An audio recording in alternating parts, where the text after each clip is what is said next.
Hay algo de lo que casi nunca nadie habla y es un tema que incomoda y es que trabajamos, ahorramos, hacemos las cosas bien, pero luego parece que mucha gente al final no llega a final de mes, ¿no? Tiene un problema y ve como que su cuenta no crece, como que está trabajando para nada.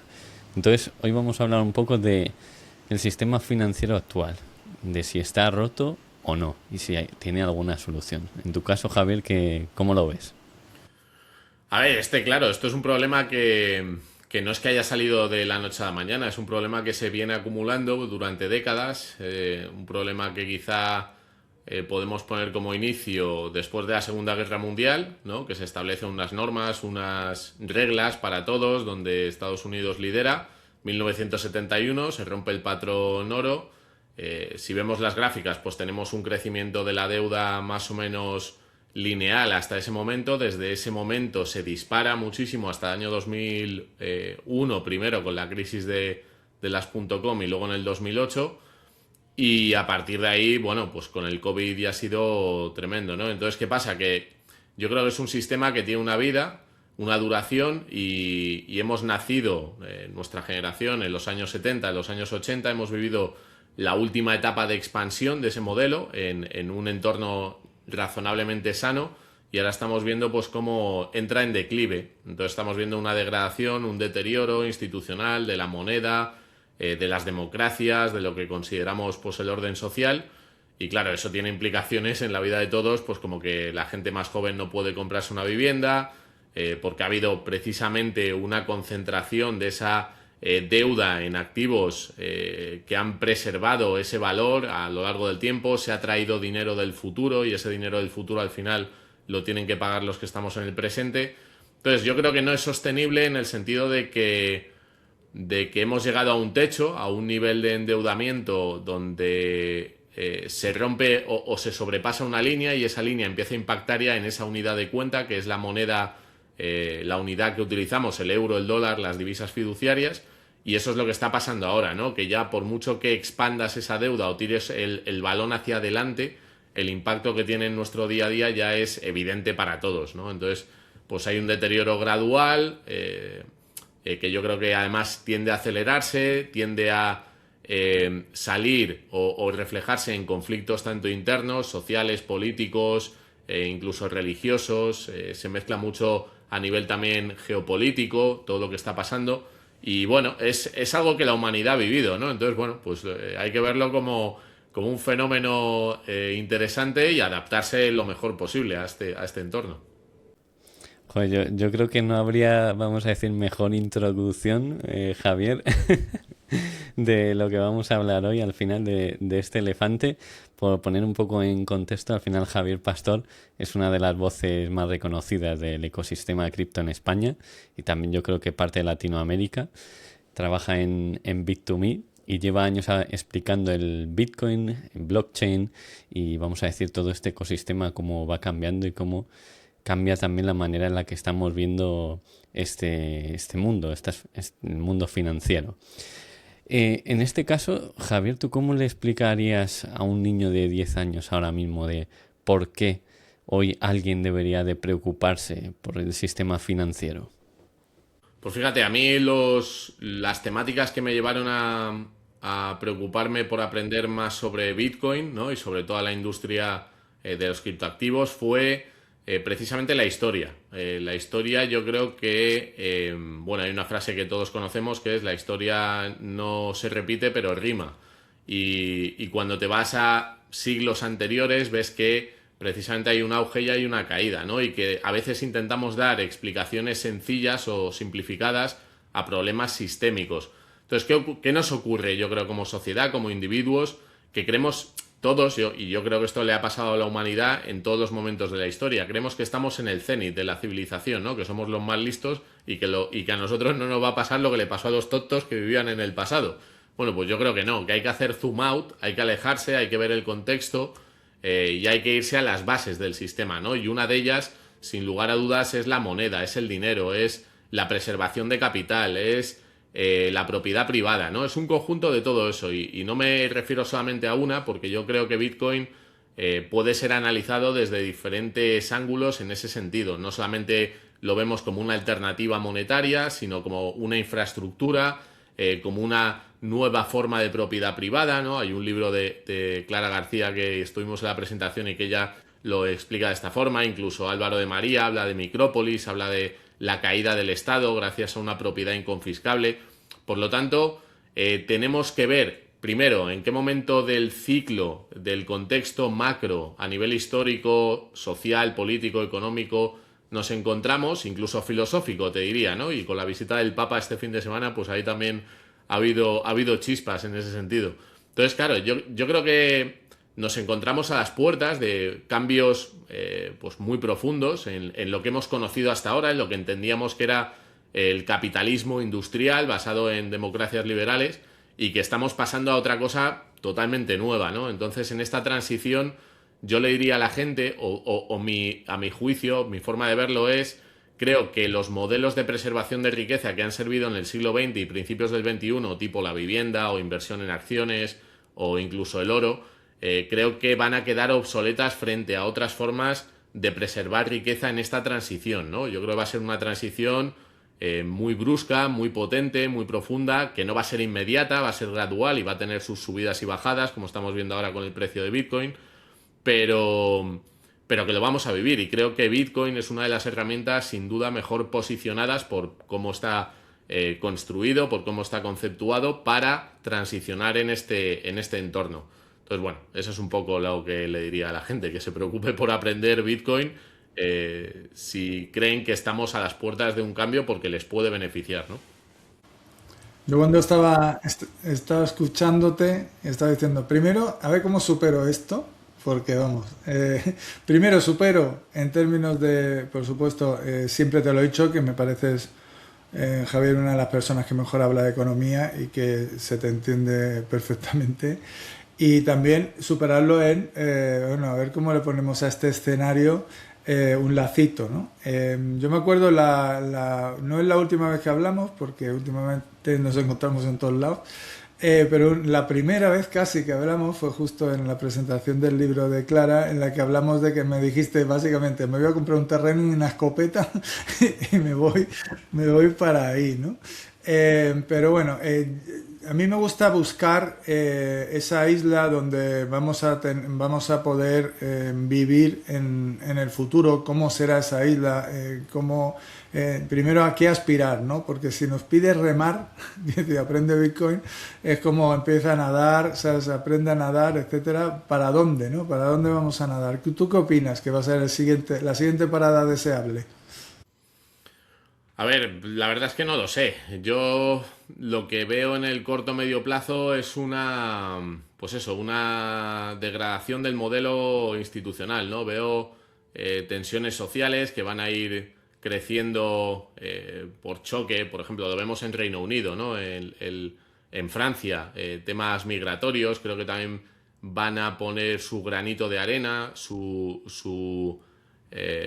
porción de pólvora para todo este entorno. Entonces, yo creo que, por desgracia, Luis, a mí me gustaría que el tema de la escopeta y de vivir en el campo, yo no te lo decía por decir. O sea, creo que vamos a un entorno donde la violencia que concentra, digamos, el Estado, la policía, el ejército, creo que va a ser algo más del uso común, del uso común. Entonces creo que para eso hay que estar preparados, incluso bueno, pues tener capacidades de autodefensa, de privacidad, creo que también va a ser importante, de buscar entornos donde haya una comunidad cercana en la que tú puedas apoyarte y construir confianza. Creo que eso va a ser necesario, ¿no? Va a haber redes o va a haber personas que se anticipen a todo lo que está por venir, se organicen de una forma paralela o alternativa, con una serie de conocimientos importantes en diferentes ámbitos de la supervivencia o de transición. Yo no, a ver, tampoco soy apocalíptico hasta el punto de que todo esto se vaya al carajo, ¿no? Pero creo que hay que estar, bueno, pues precisamente con personas que están despiertas o que por lo menos están vibrando en el mismo punto que estás tú y estar preparados, ¿no? Ir adquiriendo habilidades diferentes de conocimiento, bueno, pues para si llega una situación complicada poder desplegarlos, ¿no? Y agruparse con esa gente. Yo creo que eso es muy importante, ir acercándose, ir conociendo, ir haciendo amistades, por qué no decirlo, pues con personas como vosotros y gente que un poquito está con la luz encendida. Madre mía. Bueno, pero vamos a ver, yo te digo, yo en general, a ver, yo soy visionario, ¿no? Eso ya te lo dije el primer día. Es una palabra que a lo mejor aquí en España suena mal, ¿no? No puedes decir ni que eres visionario, ni que eres rico, ni que eres nada positivo. Pero yo tampoco lo veo tan positivo ser visionario, porque en el fondo ves el futuro, pero tampoco sabes cuándo, ¿no? Y una de las cosas, y si supiera cuándo, creo que me hubiera forrado. Una de las cosas importantes que he visto en este camino del visionario es que al final el ser humano es resiliente, o sea, el ser humano es físicamente frena el cambio, o sea, porque cada uno de nosotros somos aversos al cambio, unos más, otros menos. Eh, Igual que el COVID, o sea, el COVID, vamos, por lógica, hubiera sido un desastre que no nos hubiéramos eh, levantado todavía de él, ¿no? Eh, yo creo que al final el ser humano va a poder, cuando vea el lobo realmente, va a poder reaccionar y accionar. Y espero que no lleguemos al tener que buscar a Dani para que nos defienda. Lo lleváis ¿No? claro. Dani se pira. A ver, lo podemos ver en algunas sociedades. O sea, si tú te fijas un poco pues países que han ido colapsando gradualmente, pues Venezuela o Argentina o Cuba o países, bueno, pues por todo el mundo, ¿no? Pues es una degradación que no es instantánea, que va por fases. Entonces, yo creo que la sociedad, el objetivo, uno de las herramientas que utiliza el poder es un poco la anestesia, ¿no? Que la gente, pues la famosa frase de la rana que se va calentando en el Sí, agua. sí, total. Claro, entonces puedes llegar a una situación muy mala precisamente por eso, ¿no? Porque estás anestesiando a la población y la gente pues no reacciona. Entonces yo creo que estamos ahí, creo que estamos en una sociedad dopamínica perdida, yo el primero, ¿no? Que voy con el teléfono móvil y que no puedo separarme de él, que la gente está con Netflix en casa o con el programa de la tele, que también entiendo que llegas de trabajar de 8 horas y lo último que te apetece es ponerte a leer la ley 6102 de Nixon no, de Nixon, no, de ¿cómo se llama? El presidente de Estados Unidos en el 33. El que hizo la ley de confiscación del oro. Bueno, no me acuerdo, da igual. En 1933 hubo un presidente de Estados Unidos. Pues bueno, pues no te vas a poner a estudiar eso, no te vas a poner a estudiar la curva elíptica, no te vas a poner a estudiar Nunchuk, no te vas a poner a estudiar cosas raras, joder, porque lo que te apetece es llegar a casa, a lo mejor estar bien con tu mujer, con tus hijos y ya está, ¿no? Entonces, pues creo que eso, el problema que tiene es que, bueno, pues nos lleva a escenarios que vemos en otros países que vienen del futuro, ¿no? Como en Argentina o en Venezuela, y que aquí, pues poco a poco estamos yendo hacia ahí, ¿no? Con esa pérdida de privacidad, con ese control de las redes, con esa intromisión del poder político en nuestras vidas, con esa manipulación y degradación de la moneda. Entonces, claro, o sea, no es que seamos visionarios catastrofistas, es que, joder, lo vemos en el día a día. Yo, yo, yo, como os decía antes, yo juego como en el squash, ¿no? Siempre me voy al centro. O sea, que esté hablando con quien esté hablando, me voy siempre. Se me puede llamar Contreras, pero bueno, Contreras desde el centro. Y a ver, a mí me cuesta creer que haya una conspiración brutal, global, contra el humano, ¿no? Yo más bien creo que es que el sistema está montado para que darwinistamente lleve a eso. O sea, como que el humano en general va a estar peleándose uno contra otro para que no se note lo que pasa realmente o que cada uno se va a poner a defender una historia. O sea, sinceramente me cuesta creer que haya esos grupos de sectas ahí sentados delante de un cochinillo diciendo vamos a ver cómo vamos a conseguir que la gente se atonte. Aunque es verdad que la gente se atonta.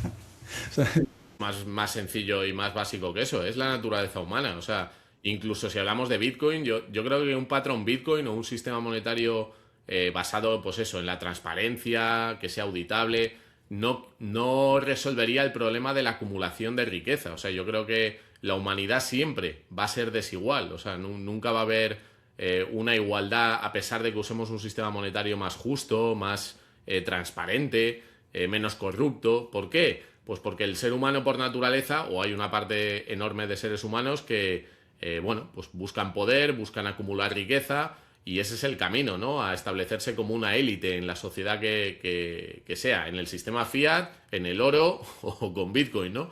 Entonces yo no creo que sea tampoco una secta ni gente que se esté coordinando ahí, los Illuminati y cosas de estas. Yo creo que es mucho más básico, que es que la dirección, la acumulación de capital a través de el conocimiento o a través de acceder a recursos que otros no pueden, lleva a que haya una parte de la población cada vez más rica y el resto que no tiene acceso a esos mecanismos o a esa información cada vez más pobre. O sea, es que no hay más. Yo aquí ahora voy a quedar muy mal, pero tremendamente mal, porque yo recuerdo que cuando era pequeño y jugaba al Monopoly con mi hermano, bueno, era la ruta del tesoro, yo cuando lo tenía ya totalmente arruinado, eh, le prestaba dinero para seguir arruinándolo, ¿no? Era como ya, yo no quería ganar, quería hundirlo y esparcirlo y aplastarlo. Y eso es un poco naturaleza humana.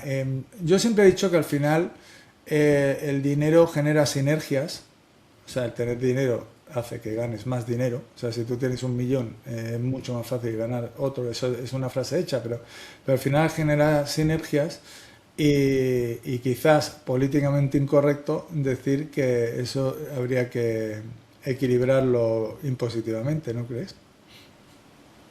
Claro, pero hay algo de malo en que no seamos, vamos a decir, todos iguales. En plan, ¿es algo malo que haya esa desigualdad?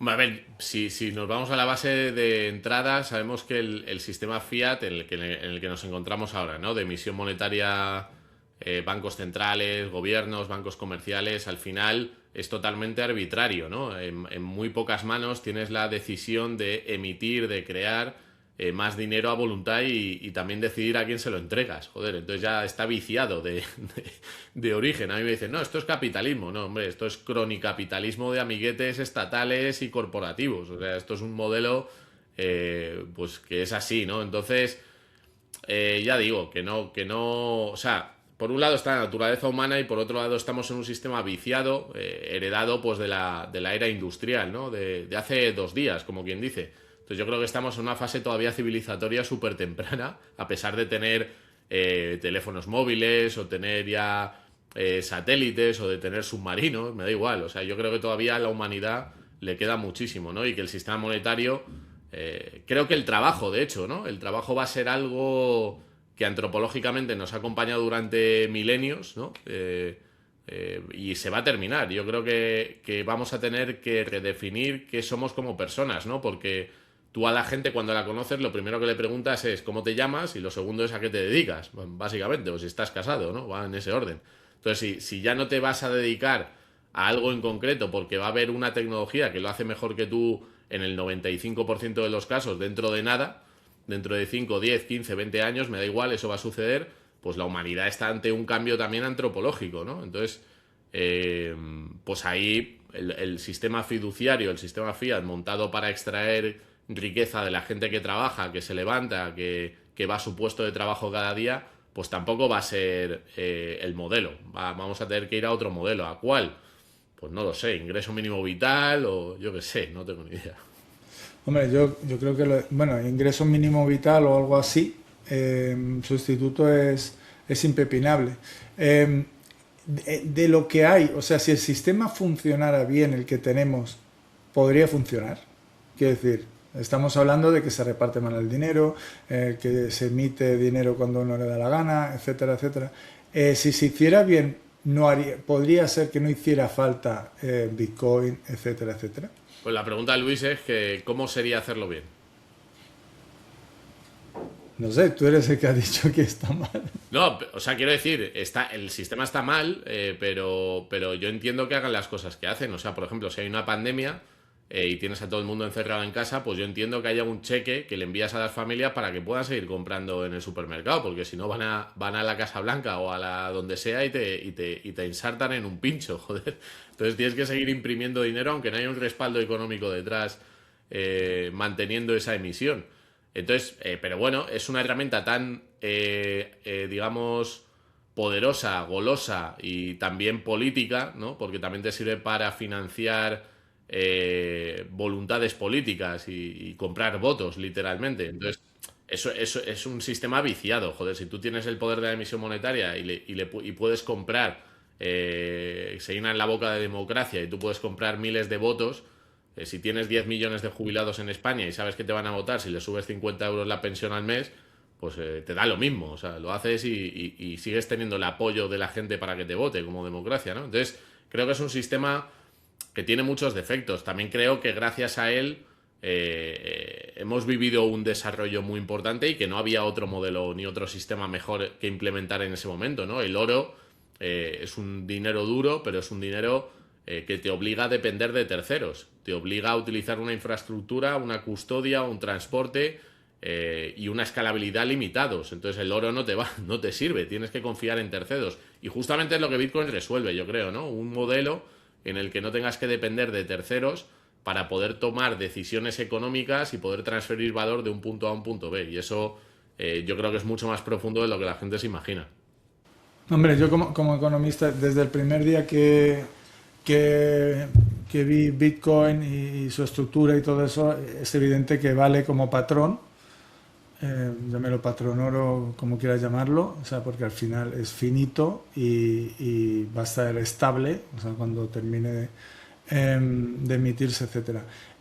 Pero, a ver, yo vuelvo a lo mismo, o sea, vuelvo al sistema viciado. Es que al final, si estamos sustituyendo un sistema, o sea, una plataforma no viciable, para eliminar la realidad de que el humano es viciado, no habría nada que se pudiera hacer para cambiar los sistemas, cambiar las leyes, cambiar las reglas, quitar el poder o automatizar, digamos, la emisión. O sea, evidentemente lo del COVID es imprescindible y evidentemente hay muchas cosas que no. O sea, Claro, a ver, hay otra vertical que es interesante, ¿no? Comentabas tú cambiar. Claro, Bitcoin ya no solamente introduce el tema del dinero, el tema de un sistema, una arquitectura, una confianza, sino que te introduce un modelo basado en leyes que te vienen ya de serie o que te vienen ya de forma nativa con el sistema.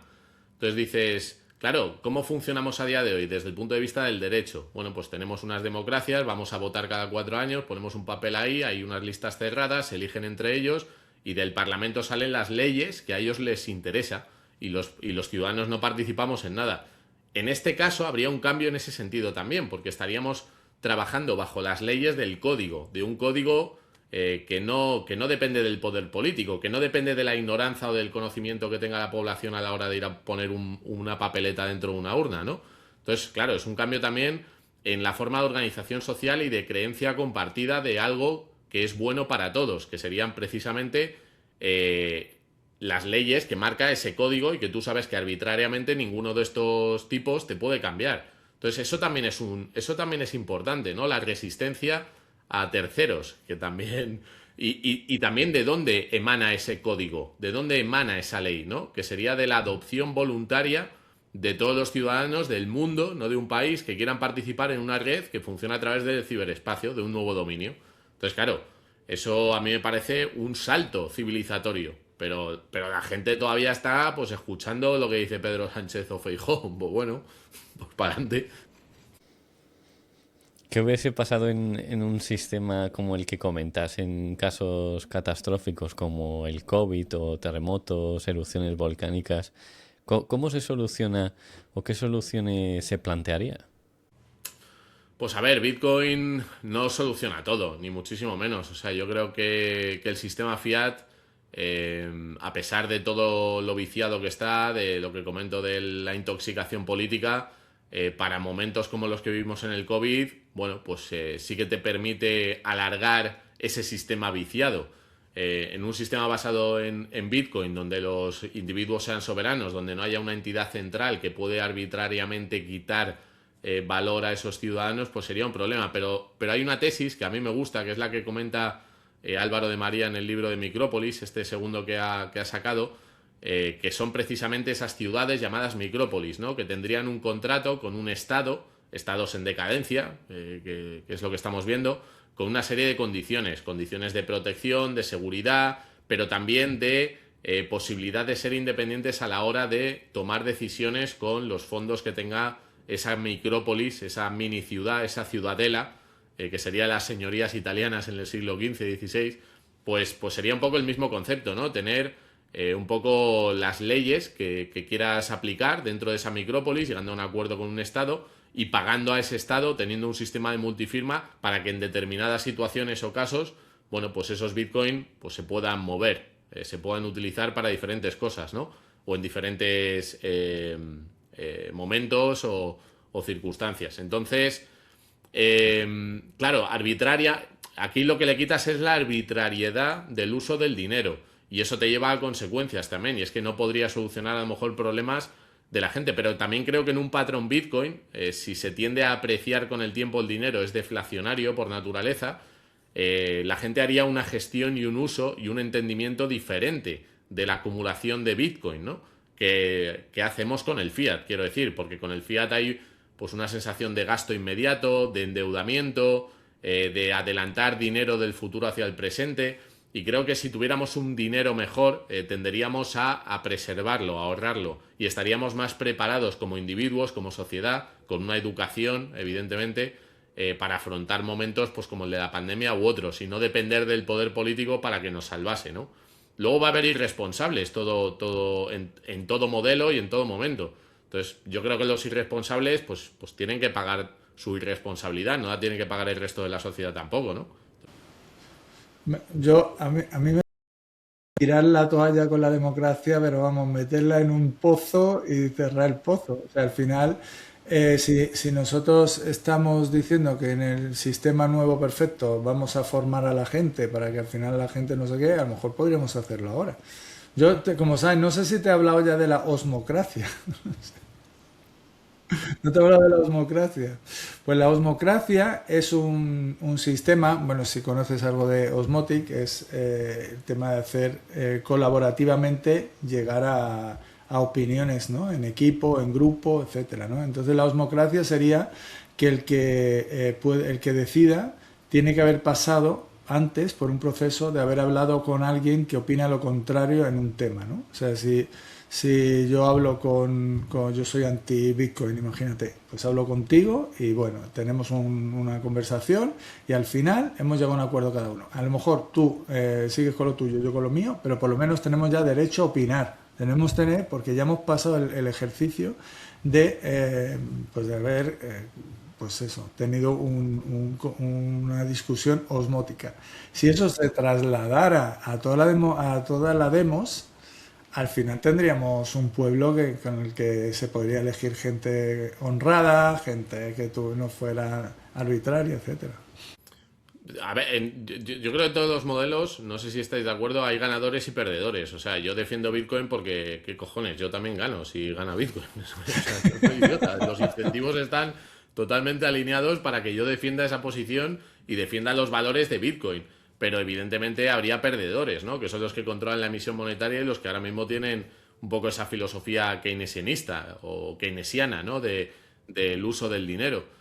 Entonces, ya digo que la idea es, pues, dónde te quieres posicionar tú, pero que no hay modelos perfectos. O sea, que va a haber gente sufriendo en uno y en otro, estoy seguro, pero de base, lo que defendemos, o por lo menos los que estamos en este tema de Bitcoin, es que es un modelo más neutral, más justo, más de libre participación, y que el modelo fiat pues es un modelo impuesto, un modelo que hace que haya una élite siempre en la parte de arriba con capacidad de extraer lo que le dé la gana a los demás, que es arbitrario. Entonces nos parece mejor, pero evidentemente si Bitcoin triunfase habría, yo siempre lo he dicho, que no solucionaría ni la pobreza ni la desigualdad en el mundo, que sería un modelo también con un 1% de ricos y probablemente el resto de la población no lo sería, ¿no?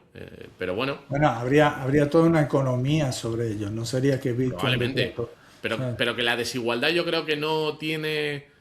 O sea, la desigualdad veo complicado que un sistema monetario resuelva ese problema, porque la desigualdad no solamente viene, lo comentabas tú, ¿no? Del tema del acceso a la educación, la formación, el conocimiento. Yo creo que eso es muy importante, y creo que la IA, la inteligencia artificial en ese aspecto, va a dar un revolcón también a la forma que hemos tenido de aprender, ¿no? Yo conozco gente que no ha hecho ninguna carrera y que creo que son increíblemente brillantes, y gente que ha hecho una carrera y que dices tú, bueno, pues no, tampoco...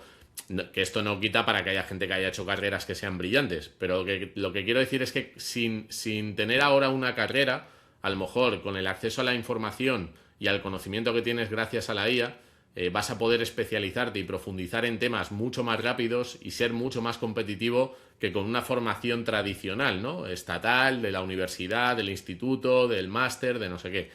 ¿Por qué? Pues porque el mundo se mueve mucho más rápido.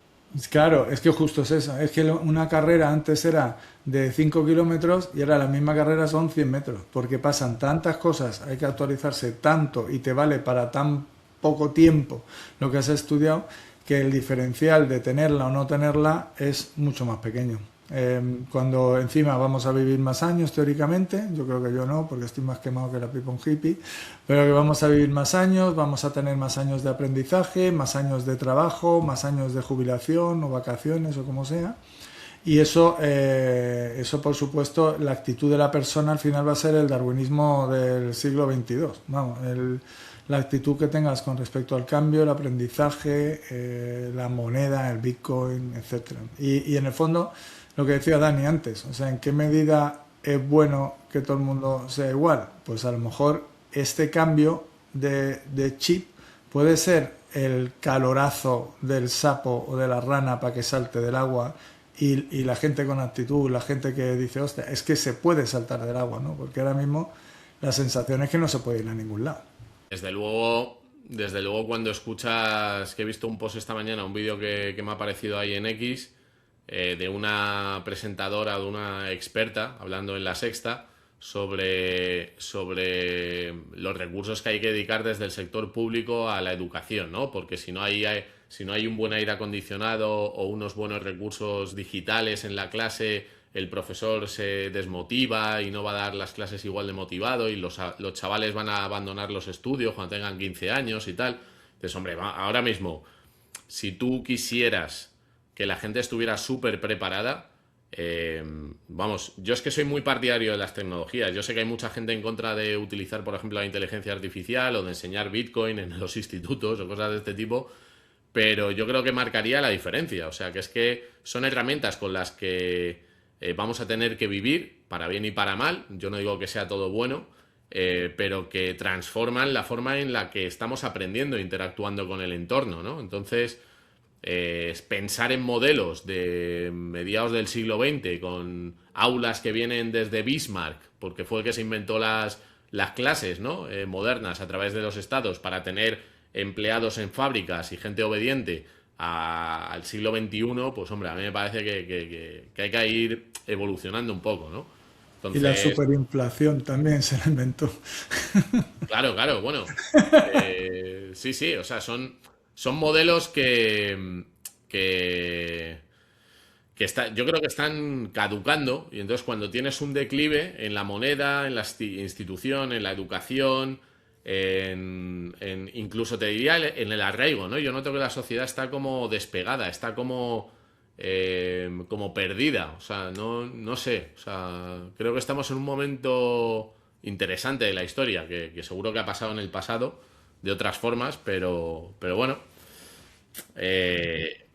Y yo soy muy pro tecnología, pero no significa que sean todas. O sea, hablo coño, tú le conoces también a José Luis Cordeiro, ¿no? Que habla de la muerte y este tipo de planteamientos que son súper disruptivos y polémicos, porque al final, bueno, pues la tesis de este señor, que es tratar a la muerte como una enfermedad y curarla, el envejecimiento, para que no te mueras nunca, bueno, pues moralmente para nosotros choca muchísimo, ¿no? Igual que la inteligencia artificial, ¿no? El valor, o sea, yo lo utilizo todos los días, pero es que el valor que me aporta para conocer y entender cosas es increíble, ¿no? Y no necesito a lo mejor leerme, que a lo mejor lo interiorizo de otra manera, pero si te lees un libro de 500 páginas, le tienes que dedicar pues muchas horas que a lo mejor no tienes, y si lo puedes sintetizar utilizando una herramienta y compartiendo con los demás esas ideas de forma más dinámica, pues las cosas se mueven más rápido, ¿no? Entonces,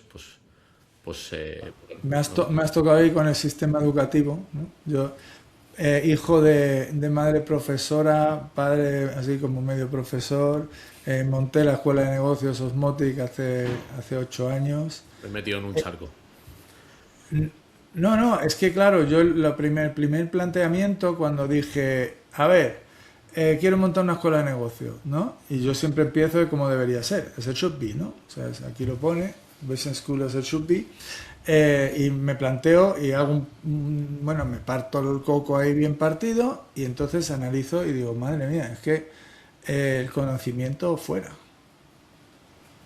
O sea, ¿qué sentido tiene que el sistema educativo gestione conocimiento? Ninguno, cuando el conocimiento está no en todos lados, es que está 3 veces por micra por todos lados. Que el problema es que hay que filtrarlo. Bueno, profesores, etcétera, etcétera, etcétera. O sea, el sistema educativo que tú y yo sufrimos hace, dijiste antes, 70, 80, pues por ahí, es el mismo que ahora. Y es lo mismo que ahora. Y tú entras en una aula, es exactamente lo mismo. Entonces, quizás el gran problema que tenemos en general es ese. O sea, es que las ovejas, o que nadie tiene interés de que las ovejas, y ahí ahora vuelvo a ser yo el conspiranoico, o sea, que nadie tiene interés en que las ovejas dejen ser ovejas y empiecen a ser pastores, o sea, y que realmente sepamos resolver problemas. Porque imagínate tú y yo clonados por 8.000 millones, o sea, intentando resolver problemas y arreglando cosas, pues eso a lo mejor es muy difícil.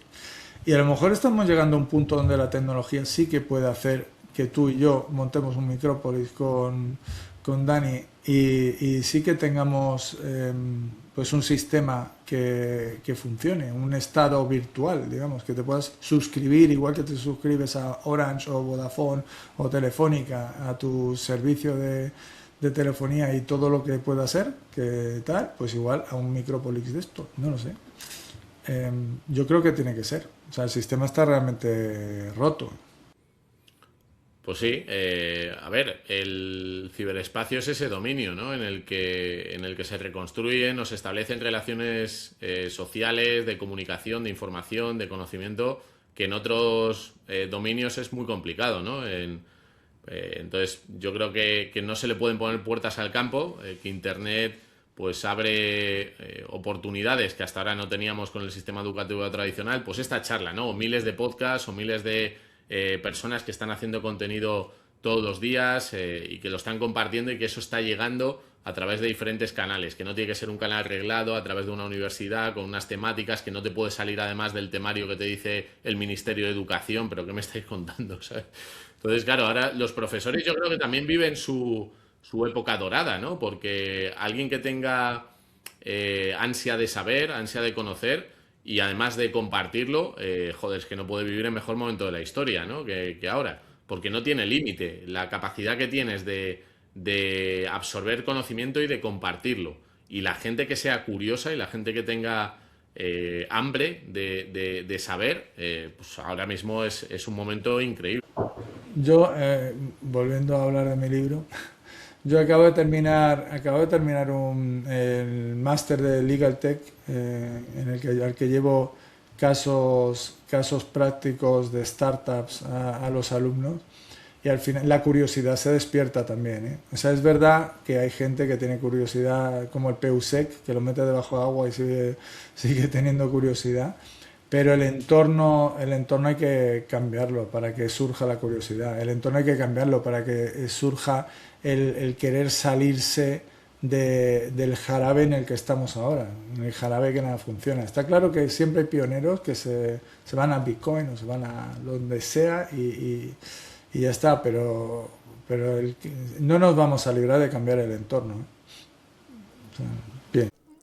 Yo os quería hacer una pregunta respecto a esto, porque antes al final lo que ocurría es que estudiabas una carrera, ¿no? Lo típico, estudiabas una carrera, te buscabas un trabajo y ahí te quedabas y ya era, vamos a decir, triunfar. Ahora con todo el conocimiento que tenemos en la palma de la mano, ¿no creéis que hay un poco ese síndrome de quiero saber de tantas cosas que al final no termino por hacer ninguna? Bueno, quizás sea una parte del camino, ¿no? para llegar a una especialización o llegar a lo que realmente te llene a ti como persona, para crecer. Yo creo que querer saber mucho de muchas cosas o estar al día de todo es un poco el preámbulo a encontrar aquello que te gusta, aquello en lo que te vas a especializar y en lo que vas a acabar profundizando, ¿no? Un poco es prueba y error. Entonces, creo que es un proceso, eso, Dani, al final de especialización. Bueno, si te quedas toda la vida queriendo saber de todo y no profundizas y eres competitivo y aportas valor al mercado haciendo algo que hagas, pues oye, fantástico. Pero yo creo que la especialización va a ser una de las necesidades clarísimas que el futuro nos va a demandar. O sea, vas a tener que ser muy, muy bueno en aquello a lo que te dediques. Vas a tener que saber muy en profundidad, muy en detalle, y vas a tener herramientas para eso. Entonces, yo creo que estamos discerniendo o estamos separando paja de trigo cuando accedemos a todo esto, pero que es un proceso.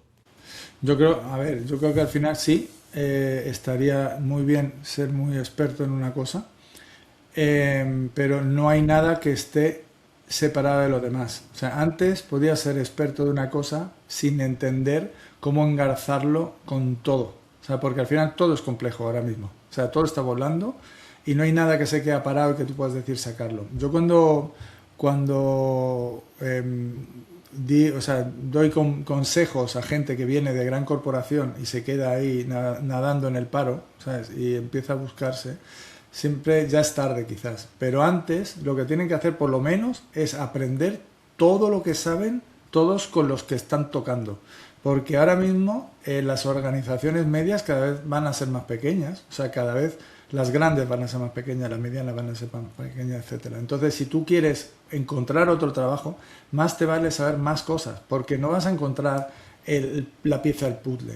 Entonces, eso, sí, ser muy experto en algo es parte de la solución. Y saber engarzarte con todo, yo como osmótico de pro, o sea, saber engancharte en todo, saber un poco de todo, saber cómo funcionan todos los modelos, cómo funciona todo el tipo de gente y poder tal, te sirve para tu experiencia poder engancharla en una nave y decir, aquí me quedo, ¿sabes? Porque si no eres una commodity, es que al final va a llegar la IA, va a llegar no sé qué y te barre. O sea, yo me refería, que estoy totalmente de acuerdo, a la parte de dilución, ¿no? Que quizá con tanta información, con tanto acceso al conocimiento, para poner el foco, ¿no? Al final tienes, aunque todo esté conectado y todas las especializaciones, al final tengas que saber de economía, de historia, de tecnología, de diferentes ámbitos, que llega un momento en el que tienes que tirar hacia abajo, o sea, profundizar en alguna temática concreta, ¿no? Pero sí, o sea, totalmente de acuerdo en que, porque si no es que te abruma la cantidad de información que hay, es que te abruma y no das abasto. O sea, yo tengo en el ordenador una carpeta de Bitcoin y luego tengo unas 100 carpetas por temáticas, de software, de privacidad, de minería, de energía, de economía, de historia, de filosofía, de software de una cosa, de otra, de no sé qué. Y es imposible abarcarlo todo. O sea, yo me he dado cuenta que es que no se puede.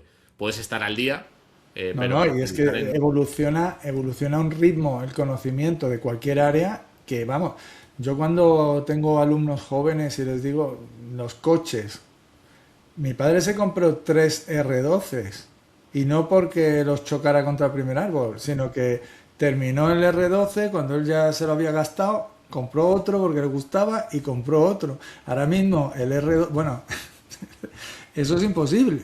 O sea, ahora mismo al año y medio ya hay un restyling y en eso y así vamos en absolutamente todo a lo loco. Y a veces es necesario y a veces es impuesto. Porque el tema de la obsolescencia programada, el consumismo, esta rueda que nos tiene locos, ese es otro elefante de los gordos. Volviendo un poco también al tema financiero, porque cuando se propone, vamos a decir, una nueva manera de hacer las cosas, no se suele pensar muchas veces en lo que le haría fracasar. En el caso de un sistema, por ejemplo, monetario mediante Bitcoin, ¿qué crees, Javier, que podría hacerlo fracasar? Hacerlo fracasar. Bueno, ahora mismo diríamos, en este momento, 2026, en junio, ¿diríamos que Bitcoin ha fracasado o no? No. ¿Vosotros qué diríais? Yo creo que no. Que no. Vale, no ha fracasado, está en un proceso, ¿no? De adopción, de crecimiento, de integración de alguna manera. ¿Qué le podría pasar para fracasar? Pues yo creo que un problema técnico irreparable sería un potencial caso de fracaso, ¿no? Que hubiese algo que no hemos previsto nadie, más allá de la computación cuántica, y que de repente deje de funcionar de forma correcta. Eso sería un fracaso. Fracaso por la parte social, por la parte financiera, económica. Yo creo que se van a poner soluciones. O sea, hay un divulgador que a mí me gusta mucho que se llama Dani, ahora mismo el apellido no caigo, pero Daniel Baeza, que ha hecho alguna entrevista en el canal de Luis Miguel de Inversión Racional y habla sobre el problema que tiene Bitcoin para poder traer dinero del futuro, precisamente, ¿no? Un sistema basado en deuda. Y él habla del modelo fiat que sí que es capaz de expandir o de reducir la oferta monetaria en función de la demanda que hay en ese momento. En cambio, eso Bitcoin no lo podría hacer. Entonces, quizá, o sea, para que Bitcoin triunfe sería necesario tener de alguna manera segundas capas que funcionen con sistemas parecidos al sistema fiat. Pues es posible. Es posible. Es que eso es Más allá de la escalabilidad de las transacciones, os hablo, no te hablo de Lightning Network o de otros modelos que se desarrollen de segundas capas, de Liquid o cosas de estas. No, yo te hablo de que en el mundo de Bitcoin haya posibilidad de hacer préstamos en Bitcoin, ¿no? Y haya una posibilidad de expandir o reducir en un momento determinado satisfacer la oferta y la demanda del mercado de dinero. Que eso con Bitcoin, pues en principio no lo podríamos hacer, ¿no? Claro, en un mundo en el que no se puede, vamos a decir, tener préstamos o poder financiarte, al final estás paralizando un poco el crecimiento de la economía. Claro, o sea, ¿qué se está haciendo ahora? En realidad lo que estás haciendo es utilizar Bitcoin como base, como colateral, lo estás, digamos, apalancando y estás consiguiendo liquidez en stablecoins, ¿no? En una capa fiat. Entonces, bueno, no lo sé, o sea, quizá la sociedad lo abrace por unas razones y los estados lo abracen por otra, ¿no? Porque les siga permitiendo mantener, o sea, Bitcoin, al igual que comentábamos al principio, que yo creo que no, vamos, Bitcoin yo creo que no se va a adoptar por parte de las masas. Bitcoin es una tecnología diseñada para que se adopte en principio por filosofía de abajo arriba, ¿no? Del pueblo a las élites, y creo que va a pasar justo lo contrario, que las élites, como tienen siempre mejor acceso a la información y al conocimiento y al capital, van a acceder antes que la base, que las masas, se van a quedar la gran mayoría, y sobre eso que se van a quedar van a construir infraestructura para que las masas utilicen esas segundas capas. O sea, creo que va a ir por ahí. O sea, Bitcoin va a terminar apuntalando a las élites y a la gente que sean early adopters y se den cuenta del cambio que estamos viviendo, ¿no? A ver, básicamente Bitcoin es el oro. Entonces, el oro, ahí no puedes ni emitir ni puedes hacer nada. Es como si el oro. Ya está. El sistema fiat pues tiene una serie de herramientas de ajuste a cosas como reducir el coeficiente de caja o hacer no sé qué, que pues eso no va a pasar precisamente porque esto es el oro. Entonces, al final se va a necesitar alguna forma o bien darwinista o bien de alguien desde arriba, como dices tú, para solucionar las ineficiencias del mercado. Lo que no quita para que haya también una parte de la población, ¿no? Esa nueva élite que diga, yo adopto esto porque me gusta, porque creo que me da libertad, por el motivo que sea, y que acumule una cantidad de riqueza tan inmensa que en una década o en una generación o en 2 generaciones ese Bitcoin le sirva para estar en otra posición también. Yo creo que eso también va a pasar, o sea, una cosa no quita la otra, pero la mayoría de la base va a dejar pasar el tiempo y no le va a prestar atención, porque además es una tecnología bastante incómoda. O sea, yo, a pesar de que le dedico muchísimo tiempo, pienso que para una persona media, normal, es una tecnología desagradable, no incómoda, incluso desagradable. Pues porque los wallet, aunque te ponga a enviar y recibir, a lo mejor te hacen una transacción en la capa cero y te tarda 6 confirmaciones y te tarda 1 hora y media en llegar y dices, ¿y por qué me tarda 1 hora y media? Si un Bizum me llega instantáneo, ¿por qué tengo que pagar un fee de $2 para enviar 20? No entiendo, ¿no? Si usas Lightning Network y de repente utilizas un canal que no tiene liquidez, no puedes hacer el envío, no te pueden enviar más de determinada cantidad, y dices tú, ¿pero esto qué es?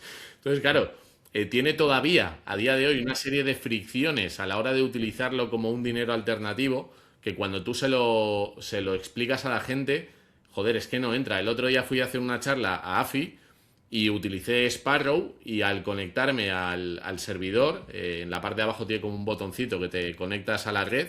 Bueno, pues tenía un inhibidor el centro, en la universidad, y no me pude conectar y claro, pues tuve que improvisar otra historia, pero que ya la percepción del que está ahí viendo dice, "Buah, esto no le queda ni nada, esto es un desastre", ¿no? O vas con un monedero de Lightning Network que no tiene fondos y te dicen, no, para fondear la primera transferencia tiene que ser de 200.000 satoshis.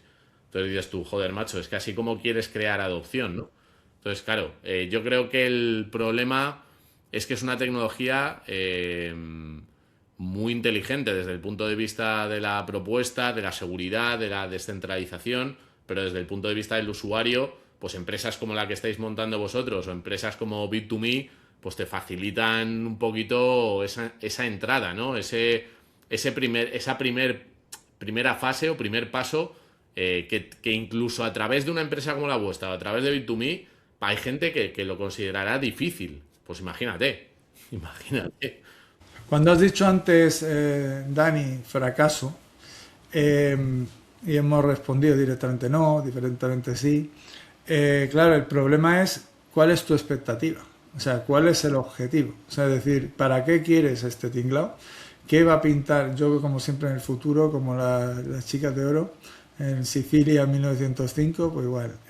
Soy el Daniel Editor. Disculpad que aquí hubo un problema y no se grabó correctamente la imagen de Javier. Entonces solo vais a ver la cara de Luis y mía durante el resto del episodio, pero el audio está perfecto. Así que sigamos.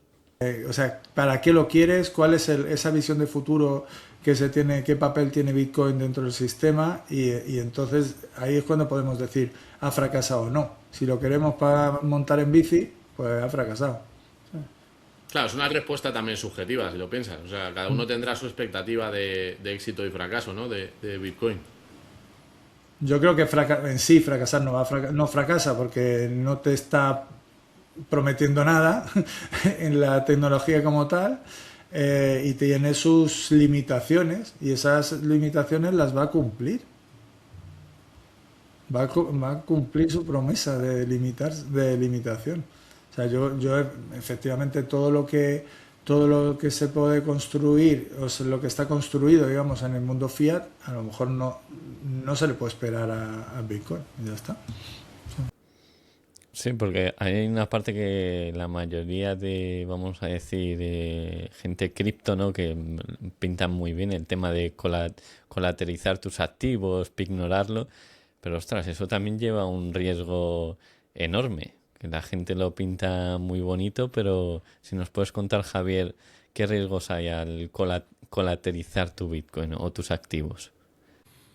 Pues la liquidez, te diría, la volatilidad y la liquidez, ¿no? Bitcoin al final, a pesar de ser la criptomoneda que conserva o que tiene una volatilidad más moderada, digamos, tiene caídas del 70-80% en ciclos anteriores y en este llevamos un 50%, ¿no? Entonces, claro, si un cliente, por ejemplo, pongo un ejemplo con números para que se vea claro, llega a Bit2Me y dice, te dejo un Bitcoin, nosotros le damos, cuando estaba a 100.000, 50.000 dólares, y el precio baja, nosotros tenemos que hacer una llamada al margen, que se llama, ¿no? Que es liquidar la posición del cliente en caso de que pase por el precio en el que nosotros le hemos prestado el dinero más el interés.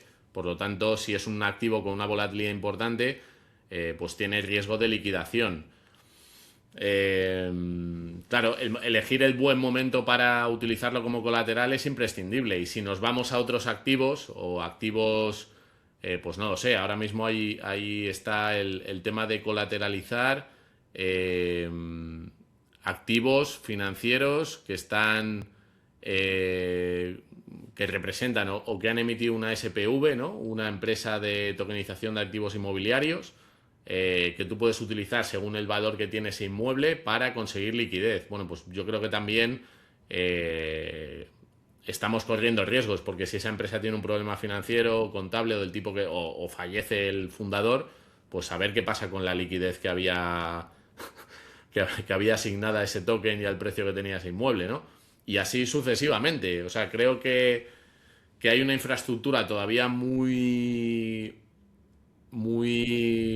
temprana, que incluso, fijaos, incluso con las stablecoins, que teóricamente van a ser una de las piezas fundamentales para que todo esto funcione adecuadamente, una stablecoin emitida por Stable R aquí en Europa, que está respaldada por MiCA, es decir, que cumple con la normativa en términos de depósitos bancarios que respaldan el valor 1 a 1 en euros de esa stablecoin, que se llama EUR-R. Bueno, pues esa stablecoin sufrió un ataque hace 2 semanas y tuvo un DPEG, pero no porque no tuviese los fondos en un banco. ¿Qué es un DPEG? Un DPEG es que perdió la paridad 1 a 1 con el euro. ¿Por qué? Porque lo que hicieron los atacantes es, a través del código, emitir más unidades de EUR-R de las que había respaldando en depósito bancario auditado.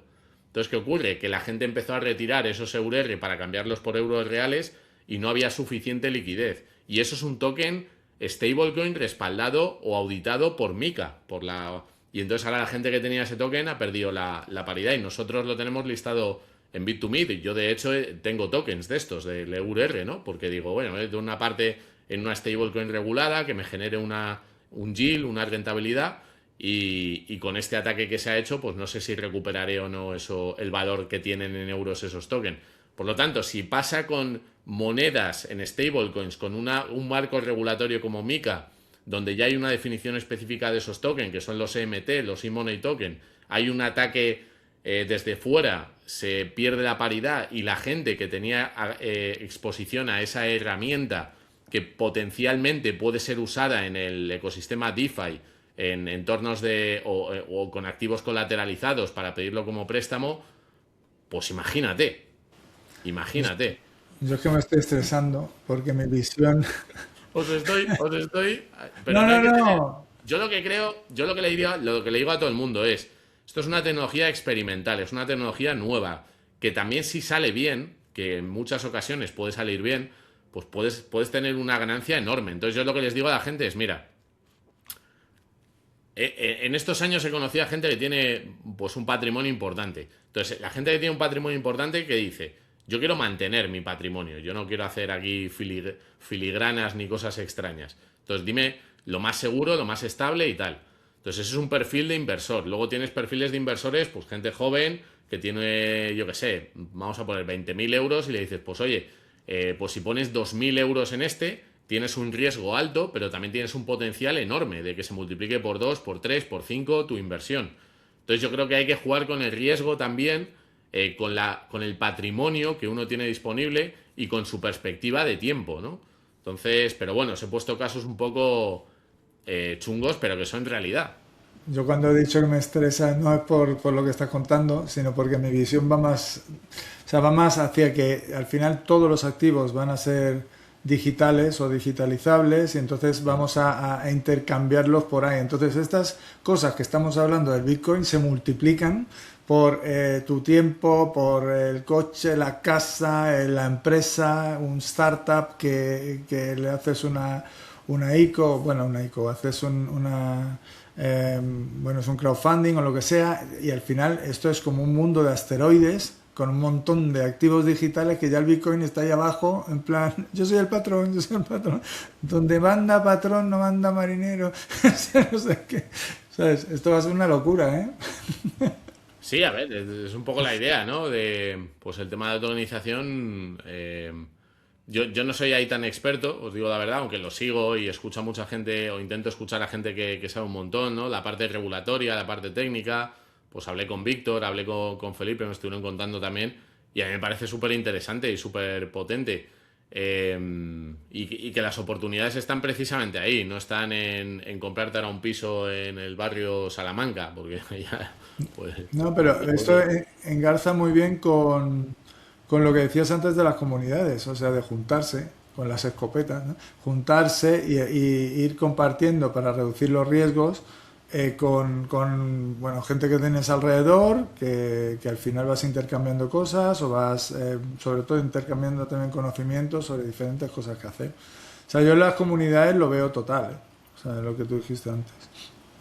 totalmente, totalmente. Las comunidades son claves en persona y en digital. O sea, es el futuro. Y luego la marca personal también, tener una marca eh, para el ámbito que sea, Sí. también creo que es importante. Hombre, eso te da credibilidad para todo. O sea, súper pioneros, vamos a darle publicidad aquí, que es una comunidad brutal, que además, pues eso, te generas una marca ahí dentro y al final termina surgiéndote todo tipo de negocios, todo tipo de oportunidades, pues eso, el equivalente pues a eso. Esperemos que no acabemos con la escopeta, ¿sabes? Seguro que no, seguro que no. Eso fue. Nada, ahí salimos. Nada, yo creo que estamos bien posicionados, que hay que seguir en este mundo, que proyectos como el vuestro, pues plataformas, ¿no? Como nosotros, traemos un poquito de conexión con algo emergente, con algo que lo que necesita precisamente son esos puentes que faciliten el paso de una forma sencilla de un lugar a otro, con asistencia, con gente que esté cerca, que le pongas cara y ojos, ¿no? Y bueno, siempre evidentemente midiendo el riesgo que queremos asumir, que queremos correr, pero no perdiendo tampoco el tren ni cerrándonos en banda, ¿no? Yo creo que hay que ser valientes con cabeza. Javier, Javier, te quería preguntar, al final has visto, entiendo que te ha llegado un montón de personas que quieren adoptar esta nueva tecnología. ¿Cuáles son los errores más comunes que ves en la gente que se repiten una y otra vez a la hora de entrar en el ecosistema?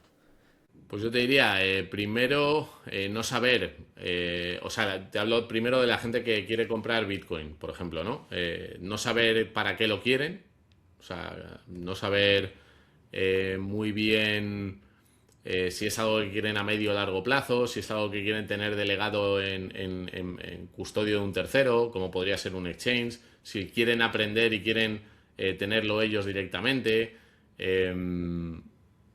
No saber gestionar las semillas de un monedero, bueno, no haber hecho los deberes, yo te diría. Mucha gente llega y yo creo que hay que tener un conocimiento mínimo y base para poder interactuar con esta tecnología en general, ¿no? Con plataformas DeFi, entender muy bien lo que es un exchange centralizado y una plataforma DeFi, qué supone para ti como usuario, qué herramientas puedes encontrar en un monedero, qué necesidades tienes que tener en un monedero para interactuar con las redes, ¿no? El tema de las fees, del gas, de todas estas cosas, el tema del spread, del gas o de la liquidez que puede haber en un momento determinado y el precio que te puede marcar de un activo que estás comprando, el tema de los bloqueos, el tema de ceder tus datos personales sí o no, el tema de hacer el seguimiento de la trazabilidad de las transferencias que has hecho, si has hecho liquidaciones para luego, si haces la declaración de Hacienda, no tener problemas.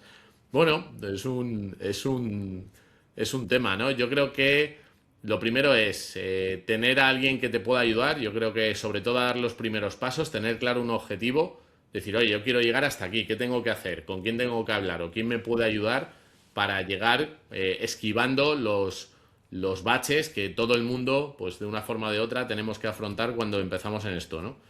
Y estar abiertos a aprender y luego utilizar una cantidad de dinero que no te preocupe. O sea, yo qué sé, si son 100 euros, pues 100 euros. No te compliques la vida. Y cuando te sientas cómodo y vayas avanzando, pues oye, vas incrementando, ¿no? Pero no entrar ahí con todo tu capital. Hay gente que llega de repente sin tener ni idea y te mete ahí, yo qué sé, un montón de dinero. Y dices, no tiene ningún sentido. O sea, se podría resumir en que el mayor error que ves es la falta de conocimiento. Totalmente. Total, como en todo en la vida. Mira, ahí Luis, no sé si tienes alguna pregunta más o No, yo ya tiramos a las... estoy saciado y asustado. No, broma. Está navegando en tiendas de venta de escopetas, que te estoy viendo. Hay una ahí en el Plaza Norte, una, no sé si son de verdad, pero vamos, siempre he dicho, ¿qué hará esto aquí? ¿Cómo, será esto legal? Pero vamos, mañana que voy. Pues nada, esperemos que nos equivoquemos. Nada, seguro que yo creo que nos equivocamos y al final, gracias a la inteligencia artificial, como decir, vamos a tener ese conocimiento a mano, entonces la gente va a saber de manera más fácil qué medidas tomar. Que luego, a ver, siempre habrá un despistado, ¿no? Como, como en todo, pero yo creo que por esa parte se va a solucionar de alguna manera, o toco madera para que, para que así pase. Ahora, Javier, te vamos a hacer las últimas 4 preguntas que les vamos a hacer a todos los invitados, que es sobre todo relacionado con tu yo de 16 años. Entonces, la primera de ellas es, si volvieras a tener 16 años, ¿qué inseguridad, miedo o limitación personal trabajarías antes? Inseguridad, miedo, limitación personal. Pues empezaría a leer mucho antes. Empecé a leer un poco tarde. Todo vuelve al conocimiento al final. Pues es que además es que engancha. Cuando sabes dices, coño, esto es interesante. Te das cuenta de que es un vaso que no tiene límite, lo puedes seguir llenando, no pasa nada. Es verdad, el conocimiento no tiene lugar, ¿no? Te das cuenta de lo poco que sabes también. O sea, yo me he dado cuenta con el tiempo de que no tengo ni idea de nada, vamos. La segunda sería, ¿qué riesgo o mala influencia crees que más puede desviar a un joven de 16 años de su camino? Pues quizá lo material, ¿no? El atajo, el querer presumir o querer parecer que eres alguien porque tienes algo. Pues muchos errores cuando tienes 18 o 20 años es dejo de estudiar porque quiero ganar dinero, porque quiero comprarme un coche y no empezar a tener una educación financiera temprana, ¿no? No empezar a valorar el dinero. Yo a los jóvenes les diría que una de las cosas que hagan es ponerte a trabajar de lo que sea, de camarero, de mozo de almacén, de frutero, de cartero, llevando paquetes con la bici o con la moto, lo que sea, pero ponerte a trabajar para saber el valor que tiene y bueno, pues que empieces a ahorrar desde lo más temprano posible y que no te lo gastes en chorradas, porque al final unas gafas de 200 euros o unas zapatillas de 200 euros o una copa de 30 euros o 2 copas de 30 euros en una discoteca. Pero claro, a mí me lo dices ahora y te digo, claro, está clarísimo, pero me lo dices cuando tenía 18 años y te digo, abuelo, ¿dónde vas? Déjame aquí invitar a la que me quiero ligar, ¿no? También. También. Esa es otra vertical. La tercera pregunta sería, ¿qué cualidad tuya de aquella edad aprovecharías más si pudieras volver atrás? Pues la verdad es que no sé si es una cualidad o no, pero era una persona que no tenía miedo a hacer cosas. Entonces creo que es mejor hacer y equivocarte, porque en la equivocación vas a aprender un montón. De hecho, cuando más aprendes es cuando te equivocas. Y el miedo yo creo que es paralizante, ¿no? O sea, hay mucha gente que no termina de emprender o no termina de irse al extranjero a vivir por miedos. Pues yo me fui a China y fue una experiencia increíble, lo pasé mal en una parte cuando me fui. Luego me fui a Londres, estuve viviendo fuera de España un tiempo. Y bueno, cuando me metí en Bit2Me, en mi entorno me decía, pero tú estás loco, vas a meterte en una empresa que no sé qué de Bitcoin para que vendan cupones por la calle y tal. Y fue una decisión muy buena. Entonces yo creo que no hay que tener miedo, hombre, tampoco hay que ser un kamikaze. Descerebrado. Pero yo te diría que no tener miedo y tirar adelante es mejor que no. Lo que pasa es que también es verdad que cuando tienes 18 o 20 años la cabeza todavía no la tienes muy asentada, ¿no? Entonces te puedes pegar unos... Pero vas a aprender. O sea, yo creo que hay que hacer cosas. No se puede uno estar bloqueado con el análisis constante. Sí, más es que lo malo del exceso de información que hablábamos era que te puedes paralizar. Claro. Decir, ostras, es que la que viene no sé por dónde tirar. Yo creo que tira y encontrarás el camino. También seguir tu corazón. Yo soy una persona que ha seguido más el corazón que la cabeza. Pero a lo mejor esto es o sea, no lo toméis al pie de la letra, pero yo creo que es mejor dedicarte a algo que te apasiona que hacer algo por seguridad. Entonces, yo he intentado siempre, no sé si Luis estás de acuerdo o no, pues, No. A ver, pero yo aunque ayer, estés equivocado, o sea, aunque no te lleve a ningún sitio, si lo haces con el corazón, es que vas a ser más feliz, joder. es que vamos, es que no hay, es que no, y más en el mundo en el que estamos, o sea, es decir, al final, hoy mismo he puesto en un post de LinkedIn que estaba el típico gurú diciendo que las carreras más guays y las carreras menos guays. Y digo, mira, falta la que te apasione. Porque Muy al bueno, muy final bien no visto, sabes tío. qué va a pasar con el mundo. Es que no tienes ni idea. Al final, lo que te hagas apasionadamente, nadie te va a ganar. Exacto. ¿Sabes? Tú haz lo que te gusta con pasión y también te diría, a mí algo que me ha funcionado muy bien es en las empresas donde he estado, en los sitios donde he estado, es tratar de compartir el conocimiento que creo que ha aportado valor a los demás. O sea, no quedarme cosas para mí y decir, no, esto lo sé yo y no se lo cuento a nadie. Que he conocido mucha gente que por la razón que sea es más de preservar lo que sabe y no compartirlo. A mí me gusta, es que a mí me gusta contar lo que aprendo, ¿no? Porque creo que es bueno crear ese. Porque luego la gente te enseña también, joder, un montón de cosas. No, al final estamos en un mundo en el que necesitamos conexiones. No puedes ir solo por la vida. Es que es imposible. Y más si creemos lo de la comunidad. Yo creo que es vital el mundo futuro. Además, solo es muy aburrido. 100%. Ok, pues última pregunta. ¿Qué oportunidad te hubiese gustado detectar o aprovechar mejor con 16 años? No vale decir Bitcoin.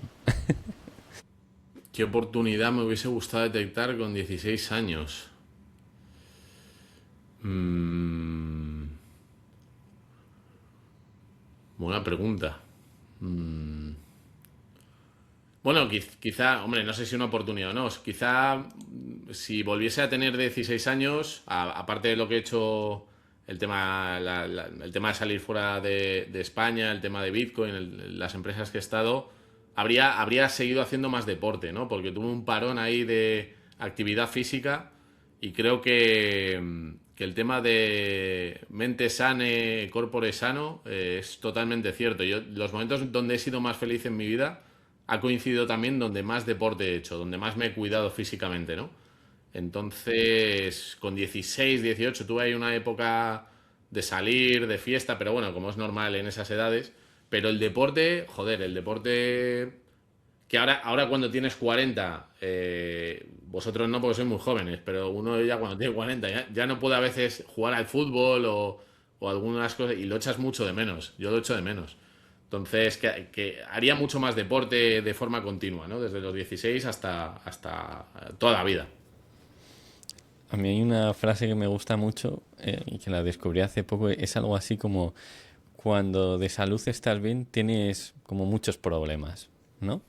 Pero cuando te falla la salud solo tienes ese problema y ese es el que vamos a decir, te fastidia tu existencia entera. Entonces es una parte muy importante y yo, como dices, intento siempre cuidarme, estar haciendo ejercicio porque puedes estar bien financieramente, que como tengas un problema de salud, Claro, te da igual. claro, todo el conocimiento, toda la salud financiera, como no estés físicamente bien, es que no lo disfrutas al final. Entonces hay que cuidarse, hay que comer bien, moverse y además el deporte te da valores, yo creo, muy, muy, muy sanos. O sea que eso es lo que os diría. Luis, ¿despedimos o Bueno, yo lo único que digo que me alegro que las preguntas esas no hayan venido a mí, porque yo con 16 años tengo que reconocer que no. O sea, que no. No estaba yo para escucharos. Ah, pues, bueno, por mi parte, o sea, ha sido un placer. Espero que hayas estado cómodo. Te hemos intentado, o por lo menos yo te he intentado sacar un poco de la parte financiera y ponerte ahí en preguntas un poco raras, que no sé hasta qué punto han sido hasta preguntas inteligentes o no. Pero vamos, yo he aprendido mucho y he disfrutado mucho de la reunión esta. No, yo también, me lo he pasado genial, os agradezco a los dos el tiempo y nada, pues que esto hay que repetirlo, pero tomando unas aguas con gas, joder, ahí. Claro, con con la cebada. rodaja de limón? Pues nada, que le decimos a la audiencia que se suscriba, esperemos que le haya gustado esta entrevista, esta charla y que nos vemos en la próxima. Tenéis las redes sociales de Javier en la descripción, así que nada, hasta el próximo episodio. Un chollazo. Un abrazo.